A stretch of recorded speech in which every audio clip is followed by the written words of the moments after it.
Hello and welcome to this episode of Superhero Ethics. As you probably know by now, The Boys has come to an end. I have special guest Ocean back here. Ocean, you can hear on a whole bunch of the True Story FM podcasts, including Off in the Film Board. He came to join me to talk about Generation V when it finished its second season. And now that The Boys is here, we're going to start the first of what may be a couple conversations about what we thought of the show, what we thought of the ending, and what do we think of the ethical questions that got raised both within the show and around the writing of the show and stuff like that. So, Ocean, as always, so glad to have you back.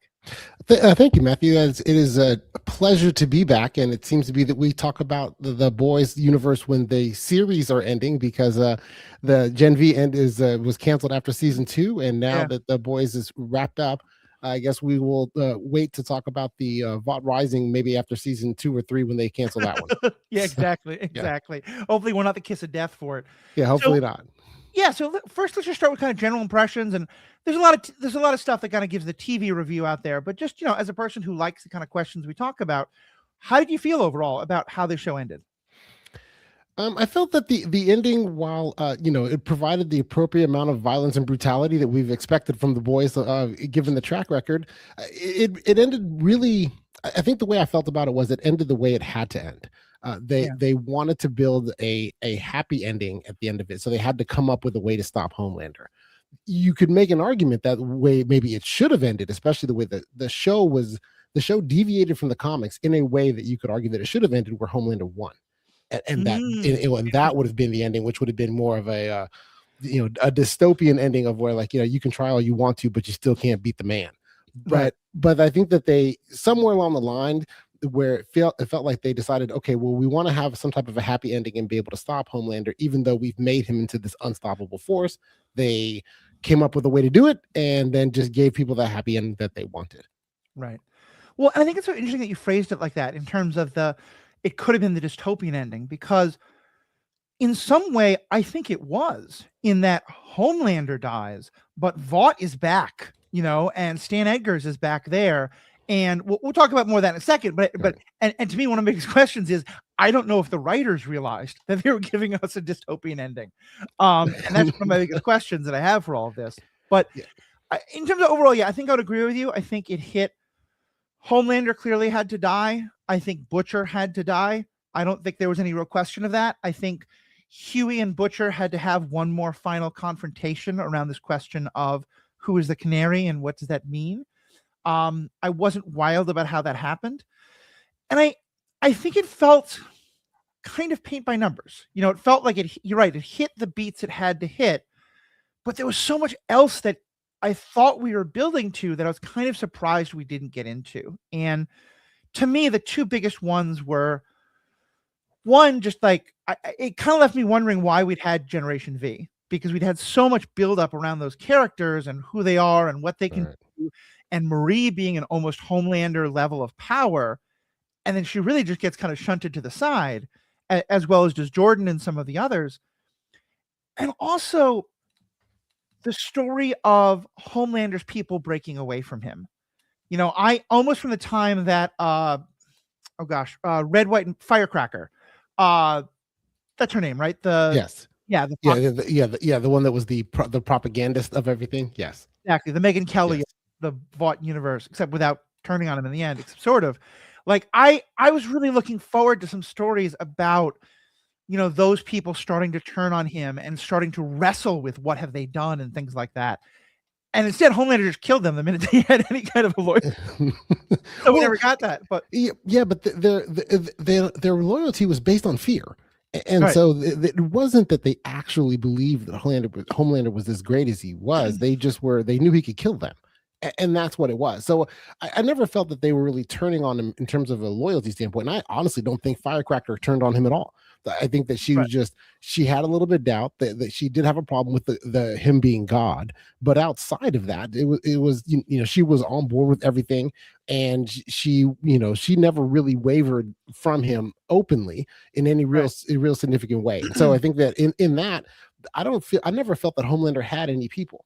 He had some people that when he was being managed by Edgar and even before that, with Madeline, Elizabeth Shue's character, he at least had people that were looking out for him to try to kind of guide him in a way that he could still maintain his power, but not go overboard where people would rally against him. But he never really had people. He didn't have friends. Nobody actually liked him.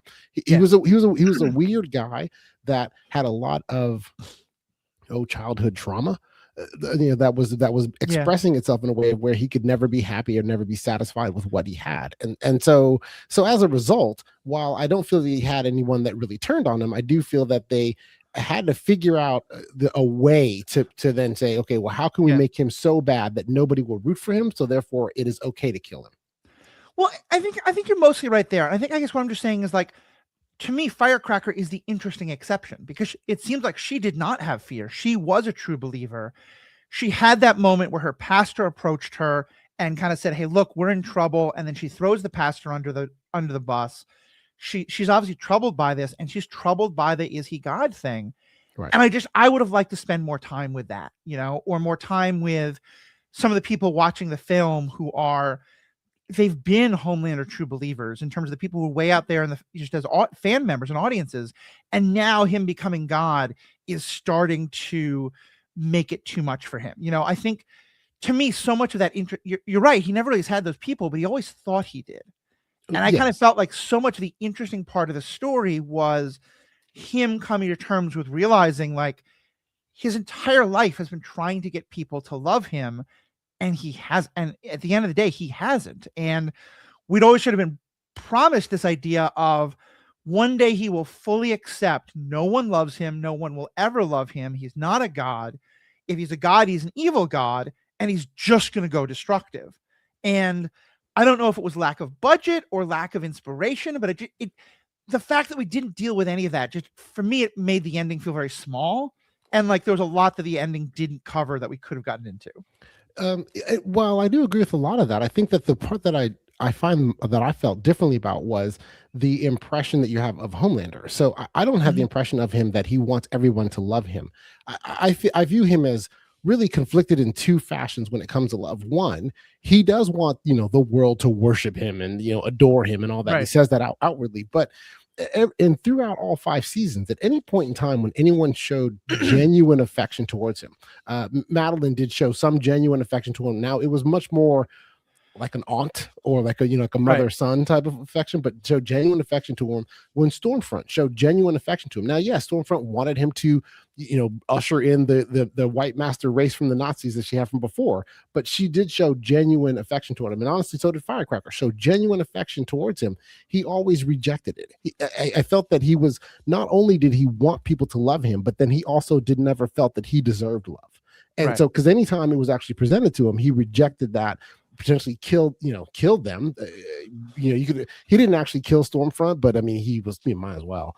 And so therefore he was kind of complicated in that way, in that he not only wanted the adoration of everybody, but was unable to accept it, even when he got it. And that dual, kind of that conflicting duality there, makes it where Homelander is someone who can only be dangerous because he's always striving for a thing that he can't really get, but if he gets it, he wants to destroy it when he sees it. Right.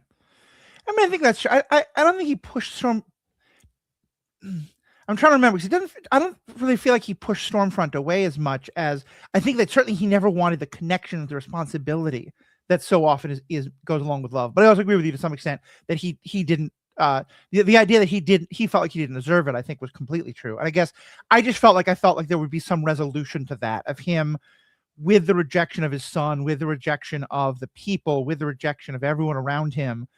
There'd be that moment where he finally accepts the thing that, like, he's been teetering on the edge of, okay, no one's going to love me, so I will just make them fear me. Well, somewhat. I think the rejection of the son is multifaceted. There's one about how the son was raised, so of course that wasn't going to ever really materialize that way. But also, even the way he was, I never felt that Homelander had any real affection towards Ryan, because he really just wanted Ryan to be kind of like a platform to show more about how he was great. because there was a few Yeah. episodes early on where Ryan was getting a lot of more publicity. They were trying to get him into movies. They were trying to do things with him. And Homelander saw that the extra attention Ryan was getting and thought, no, this is attention I should be getting because it should be always about me. And he didn't really love Ryan and didn't really care about Ryan. It was just more of it was a means to an end. And I don't know necessarily what that end was, because the conflicting nature of him wanting power but then not knowing what to do with it. And also, I think one part we're leaving out is Homelander wasn't bright. He was not strategic. He really wasn't even that good of a tactical thinker. He was so much more powerful than anybody else in the room. He always got to be in the room, but he never really deserved to be there when the decisions were being made or to have any power, because he was just effectively he's a dumb brute. No, I think that's totally correct. And I think there's an extent to which it feels like he never understood love because he never was shown it. Like he had no idea what love was. As I saw it, all the people who he wanted to love him, he kind of thought of them as NPCs. He didn't like have an understanding of what that emotionally meant. He just wanted their devotion really much more than their love. And I agree.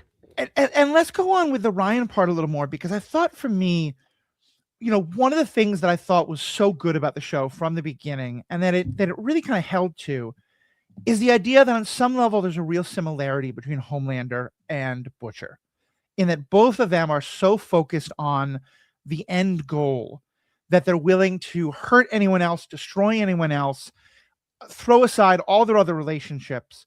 And in many ways, like their dual connections with Ryan felt like a lot of how that was being played out. And I really loved, and I felt like it was a lot of the show's kind of overall thesis, that Ryan in the end winds up rejecting both of them. I don't understand why he winds up with MM, because that didn't make any sense. They didn't have a single scene together. I didn't even think they knew each other until I see him at the end, right? So yeah, MM is vaguely is a paternal, though we know he's got a daughter, so okay, fine. But yeah, how did you feel about Ryan rejecting both Homelander and kind of coming at the end to be part of that great fight, but then also rejecting Butcher? Well, I feel that was actually warranted. I think that with Ryan, the rejecting of Homelander was baked in the cake of kind of how he was raised, and I think he always rejected Butcher. He just understood he was young at the time, and Butcher took him over to Grace to make it where he could be safe and then and brought up and raised. And that part of it was good, but he was never going to be a part of with Butcher. And also, I never felt that Butcher really cared that much for Ryan either. I thought he kind of cared for the idea of Ryan. He was like, look, your mom, I loved your mom, but you're not my child. And all you're ever going to do is remind me of what I hate. And so therefore I don't really love you. I just don't want you to become Homelander. And then, I have to then kill you too. And so even when it was over and then he's now a normal human again, Ryan's human, it doesn't have his powers anymore. And Butcher puts out the olive branch of, hey, maybe we should just go off and, try to build a life together. I think that the bridge was already burnt, and that Ryan was never gonna sign on for that, because he could understand that the Butcher didn't actually care for him. Butcher just cared for his mom, and then even then would always see him as kind of like this idea of either stepping out or being away from us. Like you always have that hangover of, you're not my child, and you're not my child, and your mother is the one woman that I love and why I did all of this. And so it was never going to work. I think that Ryan made the right decision to get away from Butcher. I don't know why he ended up with MM and didn't just try to find the rest of the Generation V kids and go hang out there. Well, I guess maybe because, you know what, now that I think about it, the MM thing might make more sense because he doesn't have his powers anymore. Yeah. So he needs to figure out, how do I live as a normal human being? So I need to go live with a normal human being. I can't, I'm not going to run around with superheroes anymore. So yeah. So I think that with Ryan rejecting Butcher, that was the last. It was also part of the last nail in the coffin for Butcher to no longer want to live. But I think that it was, I couldn't see it going any other way, because if Ryan had accepted Butcher, you would think about that, and we would now be talking about, well, how long is it with Ryan and Butcher living off together? How long until Butcher kills him?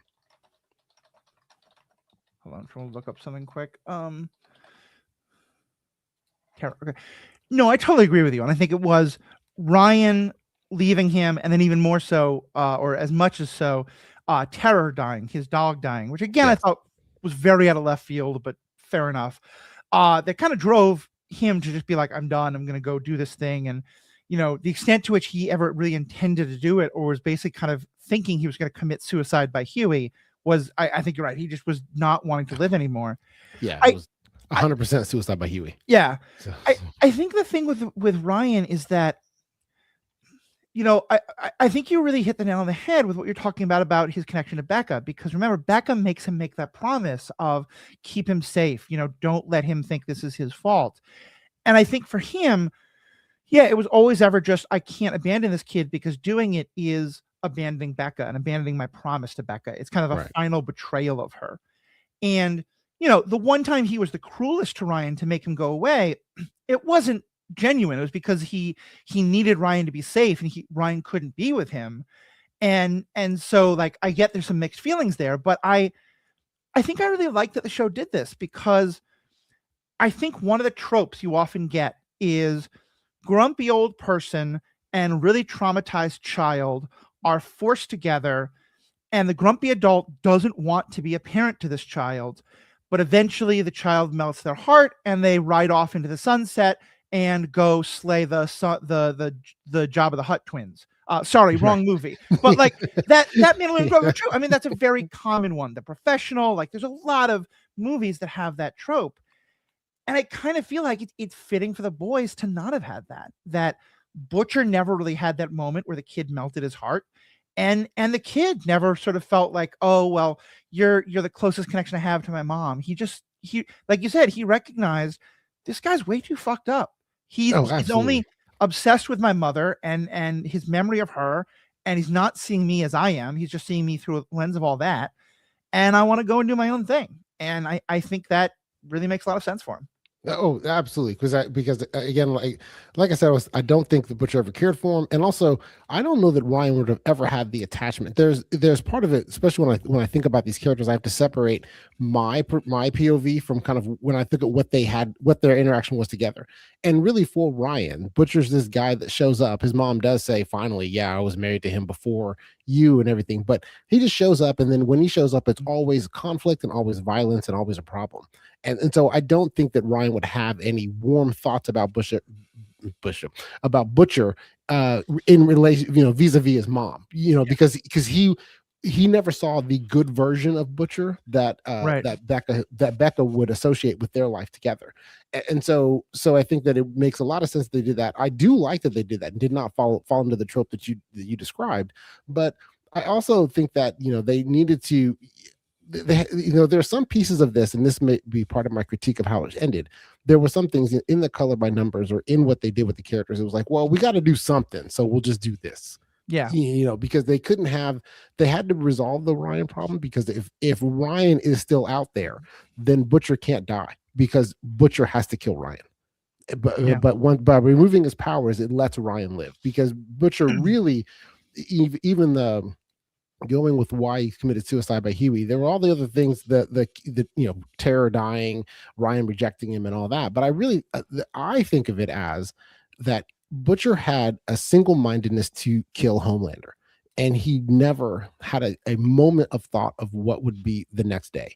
I think he always thought he would die doing it, and that would be it. There was no thought of the next day. So when he kills Homelander and there is a next day, he has no idea what to do. He had no plan. He has no identity. He recognizes that all of the friendships he's built were all in service of that goal. And now that goal is there, they're going to go off and do their own lives and be their own people. And he doesn't have anything to hold on to as far as what is next. So therefore he needs to end it, because he recognizes that he turned himself into effectively a weapon. And the only other good thing he could do then is kill more Supes. Yeah, no, I think that's really true, and that's he's out of the revenge business, and he can't become the Dread Pirate Roberts. So what else is there to do? Exactly. And that's kind of a joke about it, but in a more serious way, like I've heard, not to get political, I'm just using this as an example of how he can feel. I'm very active in anti-death penalty work, and a lot of people who are active in that are parents of people who were killed, where then the killer was executed. And I heard numerous of these folks give speeches about the idea of that they always felt like that they would feel complete, that they would feel resolved, that the pain would come to closure when they saw the death of the person who killed their loved one. And of course it never does. And Right. and they were just like, I woke up the next morning and my son or my wife or my whatever it was still dead. And to me, that's exactly what Butcher's going through. And I hadn't even made that connection, but you're so right. I think that's a big part of why he just without terror, without his son, without this driving goal that's driven him his whole life, he's got nothing there. Right. And I think that's where honestly I felt like the show most fell down was, for me, there have been two major conflicts between Butcher and Huey. And in some ways, it's kind of the same conflict on both a smaller and a larger level. And I kind of feel like with both, the show didn't really wrestle with in the way that I thought it would. And I want to hit you with both of them. But the first one is really is just this idea of, do you have to do the extreme step? And all show long, it's felt like Huey has never wanted to kill someone. He has at times when he had to, including his own father, but he never wants to kill. He always wants to find some other alternative, and often he's able to find an alternative. And there's an extent to which Butcher kind of pushing Huey into a situation where Huey has to kill Butcher. It felt to me like on some level that was that part of the discussion ending with Butcher being right. Did you get any of that? Am I reading too much into this? I guess I never thought of. I don't think of Huey as being trying to avoid killing people. While you saying it out loud, I realize that you're right. But because his body count is so high, I mean, the first episode he kills the Invisible Man guy, right. But and while that was accidental and funny, he does that. The first couple seasons, all he wants to do is kill A-Train, but he because of what happened with his girlfriend in the beginning, and then also all the various ways where he's killed people along the way. I never thought of him as someone that was trying to avoid it. I think that the only time I thought he was trying to avoid it was the mass genocide of the virus. Right. That was the one he was like, okay, let's not do that. But other than that one, I just felt that while Huey was trying to find potentially other ways to then make it work with superheroes and humankind, I never viewed him as having a problem with killing. Yeah, and so that's fair. yeah, so I don't know that I didn't see, so I don't see that same conflict that they have with killing. I think it was just the scale. I think that's probably fair. It's probably that I'm seeing this in terms of what I saw as the larger issue. And it's let you kind of pivot to that, although maybe you'll talk me out of that one just as quickly. It felt like the other element of the conflict between Huey and Butcher, and that really was at the heart of so much of the show, was, are there good soups and bad soups, and so we should deal with the bad soups? Or is the whole concept of soups bad and has to end? And a lot of the show seemed to be the journey of, Huey believing for a long time that you could have like the government trying to oversight the soups and things like that. But still always holding on to this idea that, obviously Starlighter is a good soup. Kamiko is a good soup. A-Train becomes a good soup, and he doesn't want to genocide them. And he doesn't have to, and that's good. But Butcher's argument for genocide is, if you don't wipe out all the soups, there's going to be another Homelander. There's going to be others who have incredible powers, even if not quite like his, who want to take over and who we can't stop. The government can't stop. And a lot of it seemed to be about that it's not it felt like in the middle seasons, there was a strong argument for, it's not Homelander, it's Stan Edgars. It's the guys who created Homelander. It's Vought that is the real enemy. And so I kept waiting for the show. It felt like Huey and Starlighter were spending the entire show trying to find a way to say, here's how humans and soups can coexist, but in a different way, where humans are not being so horribly treated by soups and soups aren't abusing their power and all of this. And that's the argument against the genocide. And we never got there. And instead, we just end with Stan Edgars is back in control of Vought, and there's a government agency to control them, but we don't have any reason to think it's going to be any more powerful than it was last time. Granted, it's not going to be headed up by a soup, but still, it always seemed kind of ineffective. And I kind of wondered if that last shot we were going to get of Huey's business was going to be more of Starlighter's soup training, or something about what they're doing to try and make soups better. Another Godolkin Academy.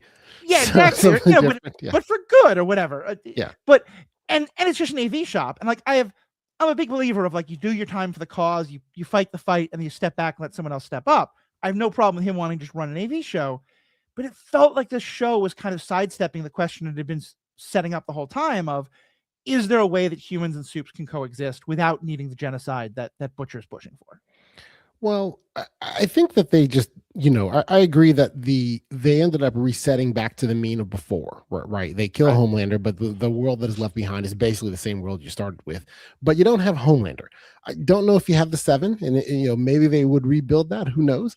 Mhm. But I think that I do agree with that was the general conflict after, but I think it occurred after Huey started seeing Starlighter, or so when he started seeing or Annie, as she liked to be called later on. But Right. when they got together, then he started thinking, okay, is there a way that we can coexist with Soups? Is that possible? But before then, I think he was on board with the, hey, Butcher, let's kill them all.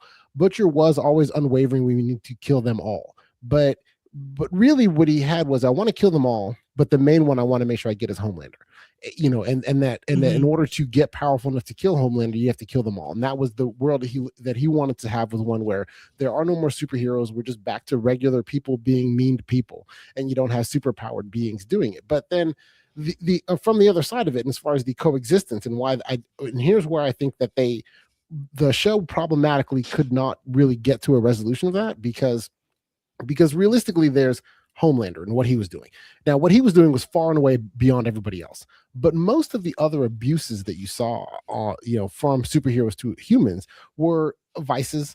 Like they were taking advantage of them, or mostly things with vices, or wild sex parties or orgies, or doing things to them, or or taking advantage of them, maybe manipulating them. But they did not regularly, all the other superheroes in the show weren't regularly killing people. Now, if they did kill someone, they didn't care and moved on. But it wasn't their regular reason. There wasn't their reason for being, or anything, what they were doing it all the time. And so, I think that for the show to really try to attack that, you need another season to then say, okay, well, now we need to talk about what happens the day after, because Homelander is such a massive presence and the ability to kill everyone, and willing to do it, that he has to be dealt with, even though they built many other characters. Because you do have even with Marie Moreau, her powers, being able to use someone's blood to blow their head off and everything like that, she could take over quite a few things. She's not as unstoppable as Homelander is, though, because she's not as invulnerable to attack the way he was. But that power is outsized and can do a lot of damage. But without because they focused everything into Homelander, which they should, because they wanted to make a big bad, and that's what they did. And I applaud the show for doing that. To try to figure out how they would coexist, really is that all they could do was like, okay, we've removed Homelander, let's return them back to what they were before. And hopefully superheroes are mostly just actors in movies that have some abilities, and that's what we're using for, and that's it. But I don't think the show had enough runway, without continuing past that, to really grapple with that question, because it is a very interesting question. How would you do that? How would that work? Do you have them register of some kind, or do you do the registry, or do you segregate? Do you put all the superheroes and say, okay, if you're super powered, you go over here to this island, like Australia?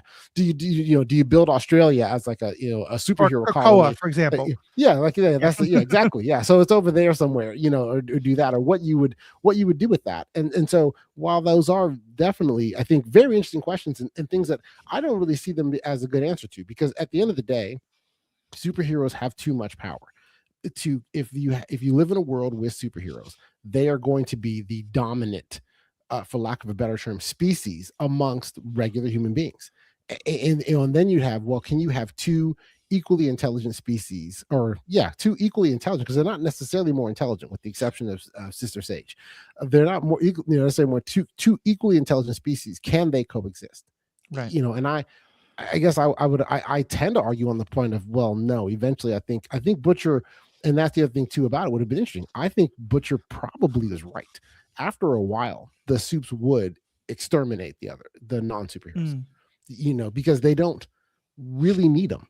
And so they would over time just kind of exterminate them and move on, or put them in camps, or enslave them, something like that. Right. And that, while that would be an interesting show, that would then, you'd be going towards what was that bad John Travolta Battlefield Earth. You do something Oh like yeah, that where exactly. where you have like this more able, more superpowered, and then the regular humans are like, primates or monkeys. Right. Yeah, exactly. I hear what you're saying there, and I think you're right. I think they could have done it this season, but it would have required a very different season, because you're right. It would have been a lot more about, the buildup of some other kind of idea. And I guess for me, it's especially because it felt like that's what Generation V was heading towards, because so much of Generation V was about people before they become heroes, before they become kind of corrupted by Vought and all that, starting to really wrestle with, what does it mean to be good? What does it mean to do the right thing? And I think you're right that the way they built up Homelander into the biggest big bad that's ever been a big bad, it sort of felt like, of course, it has to focus on the big fight with him. I guess I always saw it as, at the end of the day, he's not the big bad. Stan Edgar's is. Like the Vought, Yeah. he is the creation. I mean, it's almost in some ways, I think, kind of a Frankenstein story. Like, the monster is much scarier than Dr. Frankenstein. Fine. I'm a Mel Brooks devotee, obviously. Like, the monster can do a lot more damage than Dr. Frankenstein. But Dr. Frankenstein's the horrible one. Like, the monster is just sort of this creation. And yes, you have to stop it and prevent it from doing harm. And if you can do that without killing it, great. And in Homelander's case, clearly you can't. Right. Although I would still argue that, like, I would have rather seen him arrested, but I get why for the story beat Butcher was not going to do that. But I think that, like, see Homelander arrested. I mean, once he has no powers, like, yeah, just arrest him, put him on trial. Oh, at that point, yeah. No, Yeah. it's, well, with the problem then is you'd have to capture Butcher, because Butcher is like, look, I came too far. Yeah, no, You yeah. know, I came Obviously, too far. I did too much. There's no way this is anything to do. it would have been a different kind of show, and I get Yeah, that. And yeah. I hear what you're saying, that definitely, like, other shows have wrestled with these questions before. The MCU with Civil War and the registration. We were joking about going to Australia or someplace called Krakoa. That's the story in X-Men comics right now. I guess for me, part of why it's such a big deal is that in most of those other universes, the basic conceit is having powers doesn't make you bad. And that for an awful lot of people, having powers actually gives you more ability to do good in the world. And that's why this idea of being afraid of them is kind of unjustified. But you're right, in this world, like, Annie and Kamiko are far and away the exceptions. And I think there's an interesting world to explore of, like, is that because of what power does, or is that because of Vought? And I guess it felt to me especially like that's what the show was building to. And maybe you're right. It decided, like, with one more season, we can't do that, or just Homeland. I mean, in part because the actor playing Homelander is phenomenal. And sometimes you write for the characters you have. Absolutely. No, I liked him in this. I liked him in Banshee. I liked him. I like Anthony Starr and a lot of the stuff he does. But Yeah. I agree with what you're saying with that, and I think that Generation V was that show. I think Generation V was, because in Generation V, they're not all trying to be superheroes. They're not all trying to take over the world. They're not even all trying to get go power. They are really just trying to be the best. There's the competition inside of the school, which is built up that way. So, okay, yes, you're going to have that. And they're, trying to grow their own powers, abilities, understand themselves, and become, I guess regular is not the right term, but try to figure out how they're going to proceed in the world outside of college and interact and interface with everyone else. And I think that's the show that would have really done a better job of grappling with these issues, because it was structured and set up a different way.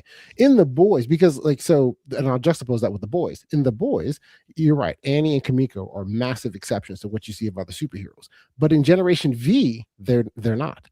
Most everybody, the superheroes, are like Annie and Kamiko. And so you have stuff where they're young kids that are doing things that are, either taking advantage of people or manipulating things. But that's, you don't have to be super powered for that to happen. You go to any college campus now, you'll have situations where people are trying to take advantage of people, right? That is a normal part of growing up in that time of your life. And so I think that really what you were robbed from, I guess really what we are robbed of to get to that more interesting show is Generation V continuing. because Yeah, that's there fair. is not a big bad necessary. Like each season has their bad guy, but they're the reason they're stopping them is because like the bad guy wants to go towards all the power and everything. They're saying like, no, let's just keep us as normal as we can, Yeah. right? And so I think there you were able to then structure it and wrestle with those different things. The problem was making Homelander, in The Boys. The problem is once you have the idea of Homelander, and then you're, really your two main characters, Homelander and Butcher.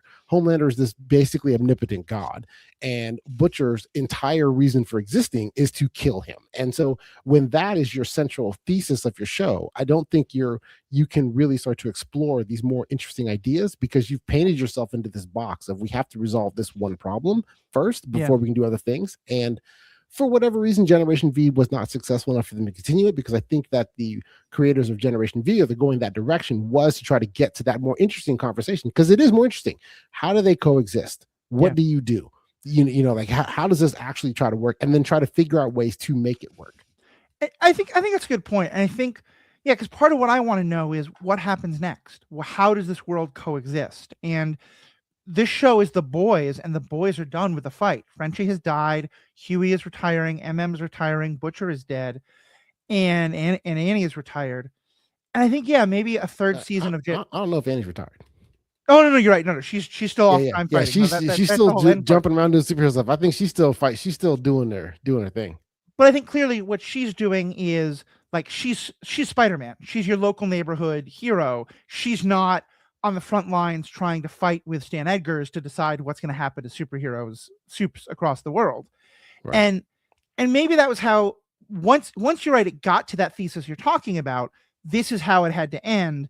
And then the shame is that we just don't have another season like Gen V. And I think Vought Rising is going to be an interesting show, but I really wish we had more of actually, what is The Boys Mexico? Hold on one second. Okay, I'll keep going. And we have Vought Rising, which is going to be set in the past. We have The Boys Mexico, which we don't know what time it's going to be set. But I definitely wish we'd had some sort of something else that was going to talk about life post the end of The Boys.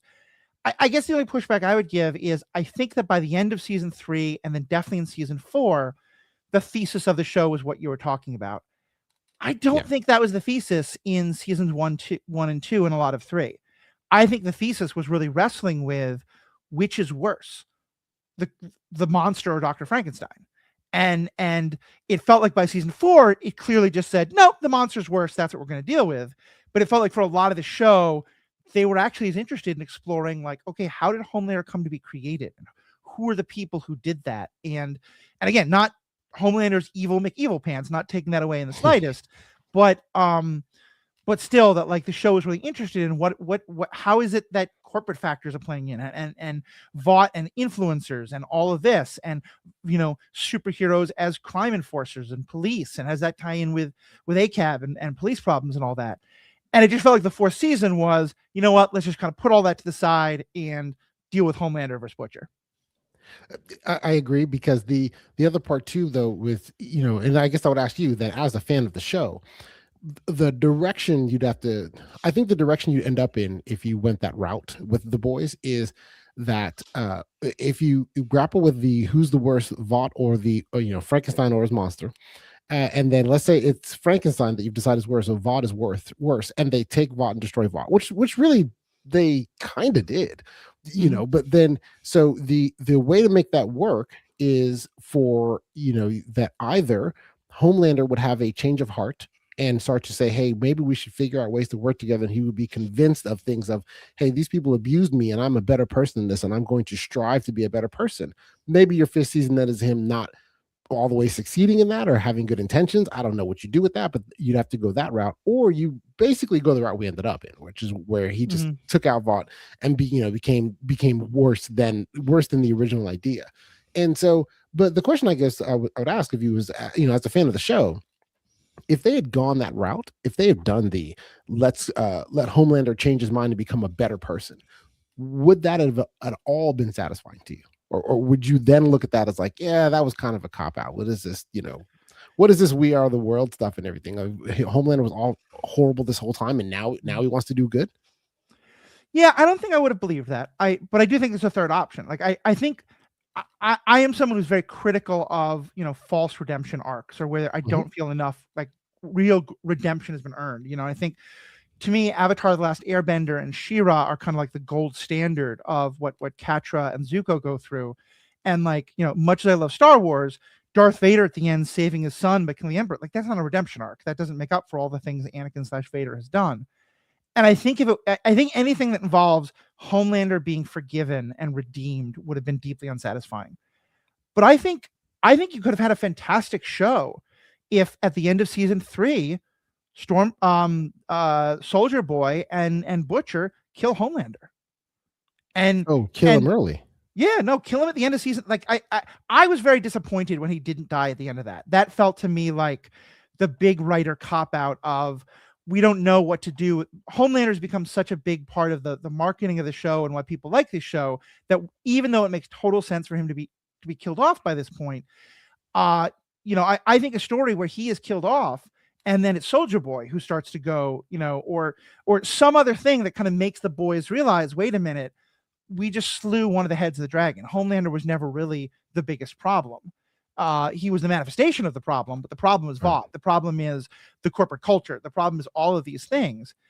Or even have that happen as like the second to last episode of this season. I think if this fight happens 2 episodes earlier, 3 episodes earlier, and then you have a couple more kind of like what seem like epilogue episodes. And here's, I think, kind of the thing. And I think there's been a lot of discourse out there about how there's a lot of political satire in the show, but the show isn't really trying to make a big point. It's just kind of having fun satirizing things. Mm-hmm. And I don't think there's anything wrong with that, but I think it's important to understand that. I think that there's a way to read this ending where the show is intentionally saying, you guys got hoodwinked. You thought Homelander's the problem. The problem was always Dr. Frankenstein, not the monster. I just don't think the writers were doing that intentionally. I think they kind of ended up there, but it felt much more like just a fun little gag, instead of actually the whole thesis of the show is the institution. And maybe this is my like being a Wire fan. I always want to say the problem is the institution, not the person. Yes. I think there's a brilliant show to be made where the point is we killed Homelander, but that doesn't end the problem. I just don't think we got there. I don't think that's what the writers were going for. And I think if they did, there'd be 1 or 2 more turns to do to make that work. I agree. I think though then the show would definitely be misnamed because the whole purpose of The Boys was about Homelander. But then, yeah, I think that I really think the problem you have with going that route in the show is that while I think what you're describing is a great show, but it was not the show that we got at all. Yeah. But I think the real problem becomes that you in that show, and to really let it breathe and go forward and everything, you could see it more because you could have superheroes that would then you kill Homelander early, and then you have other superheroes that can all kill each other, right? Because that was one of the main things that was special about Homelander was other superheroes can't kill him. Whereas most every other superhero that we run into, with the exception of Kimiko, seems to be able to, you can kill them. And you can't kill Soldier Boy, which we didn't know that until he survived the virus. Right. But for the most part, you could kill them, and so and you could disable Soldier Boy. Yes, you could disable Kimiko. You could disable a lot of them, and that was, and even what they end up doing with him was one of the things that I felt was a little bit of a lazy writing thing, which we can get into in a minute about how Homelander's powers were removed, but because you had this one superhero that could control all of the others, that you would not be able to see the system behind them. Even if Vought is the real problem, you can never see it when you have your face is someone that is so overpowered and can kill all the other superheroes. And so you have to eliminate that, and then you could get to that show. And I think that is where. And I really do believe that what we lost was Generation V getting canceled. We lost that show. Yeah, because the boys can end the same way, and then all of that can be attributed to Generation V, because those characters would probably end up going more that route, and you would then see that show, which would be a great show. But there's part of it with I do love the boys, and so I think I'd have to part of my love for them is to accept that while I like that idea, this show couldn't be that, because this show was all about stopping Homelander. Yeah. I think that's fair. And I think that and I don't know like who was the creator and what conversations they were having and all that. I'd love to find out one day, but I certainly can imagine a world where the writers of The Boys are kind of saying to the writers of Generation V, and like they said they're the same people or just working together. Okay, cool. We raised a lot of questions, but we're going to kind of give that to you, and then we're just going to make this show. We're really going to make this the Butcher v Homelander show. And yeah, I guess that makes sense. And I think this is where the oddities of corporate America and how TV works and all that, and Gen V getting canceled changes that. So we'll see. Exactly. And maybe they get to explore it in other things. And I don't know. I think right now, from what I can tell, we know very little about The Boys Mexico, but maybe that's going to be the show that's set in a post Homelander, new Vought, new President Bobby Singer universe. Let's see what happens. Well, hopefully, if they said in the future, the Vought Rising thing is a prequel, and I'm generally not fan of prequels because agreed. There's too much of, well, I know where this is going to go. So you have, even when you have characters that could be in danger, they could do, if they have any character that you recognize from the show that comes after, you're like, well, nothing's going to happen to them because they are alive later. So I'm not a general fan of prequels. But one thing I did want to touch on while we're near this area is the one thing that I had that was I think somewhat of a criticism that I have of the show, or something that I was curious what you thought of this, was the Soldier Boy's power to be able to remove other superheroes' powers. Is that kind of like a lazy writing, the MacGuffin thing? Because it's one of those things where when he says it, that I was sitting there going, well, wait, did he know he could do that? Did other people know he could do that? If so, why wouldn't Vought have been trying to build others, especially when Frenchie makes Kimiko do it in the process? I'm like, well, there's no way this would have been beyond Vaught's standards. They would have made 5 or 6 other people that could do this, and so they were just, it felt very much like they were like, well, we have to figure out a way to kill him. And this is what we got, because to kill him in a straight battle, it doesn't make any sense, especially when they did the whole V1 thing. So now they can't. So then they have to just kill him this way. But it seems so kind of last minute lazy, because that seems like too important of a thing to have never come up until the third to last episode. Yeah, I fully agree with that. I think the fact that we knew Soldier Boy had that power, and that sometimes it seemed to work and sometimes it just killed people depending on what the plot wanted at that point. Remember, it's the same power that at Herogasm just blew apart, like killed a dozen superheroes, not just taking away their powers. Right. And, I think I have 2 thoughts here. One is that, like, once it's introduced, honestly, that could have been a part of resolving some of what I'm talking about. Even just having, Kimiko be part of the like official government, we're going to try and keep an eye on superheroes, or something like that, of like, we're going to make more people like Kimiko so that we have people who can, like, if a super powered person gets too powerful, we can basically take away their driving license, take away their super license. But I think more realistically, again, it to me, another trope that I was sad to see the show fall into is that once we started the idea that a lot of this season was going to be about, can we make the virus and can we make the antidote? And even a lot of last season was about that too. I kind of knew that by the second to last episode, we'd find out, actually, no, that's not going to work. Now we have to come up with something totally different in the last 2 episodes. Right. Because that is a big, big trope. And I think it would have actually been great if it had just been, they just do finally get him the virus, but like Huey gets an antidote out that Butcher doesn't want to, and that's the fight that they have, or something like that. I didn't love this whole introduction of like the original V1 blood, because then again, like, we could make that more of that. It just felt like they were introducing so many of these MacGuffins at the very end of the season that, you're right, I think just felt kind of lazy writing, because they kept wanting to have one more big twist, Yeah. But also I think that, and I really feel that the, beating the dead horse of Gen V being able to explore these things was that if you had that thing of where you could create create Kimiko, have her go around where she could take people's powers away, you would then have a lot of interesting, questions about, well, is that okay to do? Because people's identity would be wrapped up in these abilities. Like even Starlight, who seems fairly well adjusted, at least as well adjusted as she can be. Who is she if she doesn't have any powers? Like, does that fundamentally change her mental thought process of herself, her own self-worth, her own self-value. And are you doing more than just stopping someone from being a villain, but are you actually taking away their identity at the same time?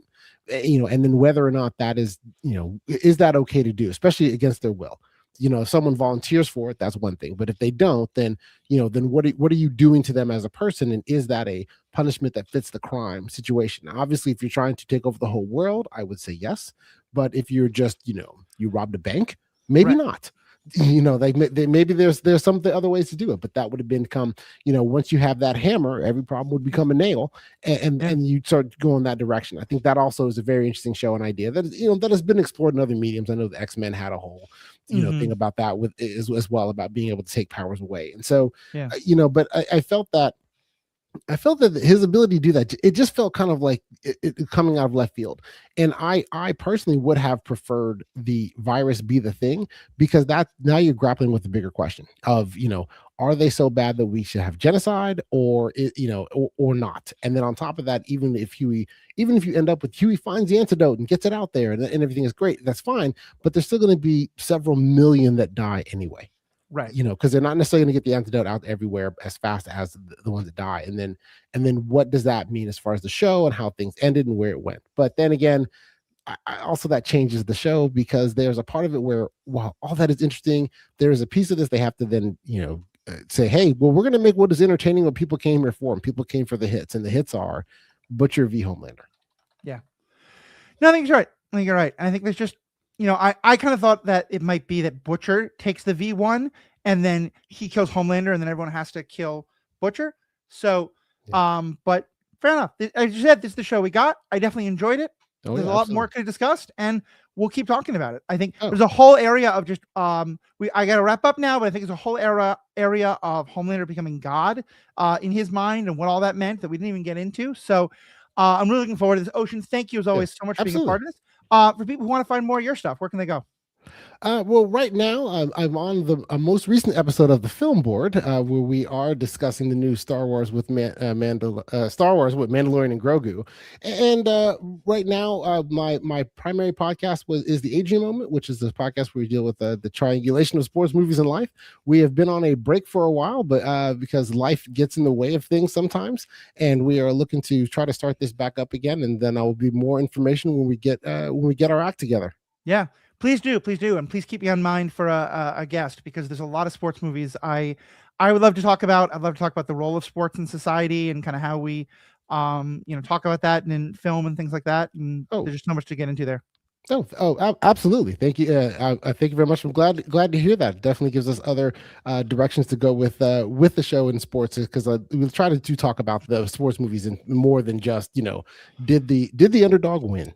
Yeah, exactly, exactly. Yeah. And I will say, just as a shameless self plug, my own podcast, this podcast, Superhero Ethics, we recently did an episode on The Natural, and baseball's mythology. That was really Yes. fun and kind of plays in a lot of what you're talking about there. Yeah. So Yeah. That was thank a you, very good Ocean. episode. That was a Oh, good thank you. episode. I recommend everybody go out and listen to it. Thank you so much. We'll definitely have a link to it in the show notes, as well as a link to all of Ocean stuff. Of course, you can find this and my Star Wars podcast at truestory.fm, or just go to theethicalpanda.com. Star Wars, we've been talking about Maul. We've been talking about Mandalorian and Grogu, the movie that's out, although also you can find both me and Ocean talking about that on the Film Board. A lot of great things. All of it's at truestory.fm. So on behalf of myself and Ocean, thank you all so much for tuning in. We have spoken. And I apologize, but it is now my duty to take over babysitting because my wife wants to go out. So I'm going to say a quick goodbye. Then Ocean, so definitely do that when they're young, because they're you have to, because you're usually what, 6 months, 10 months now. So 10 months now. yep. Yeah, exactly. Yeah. Well, so enjoy it. Take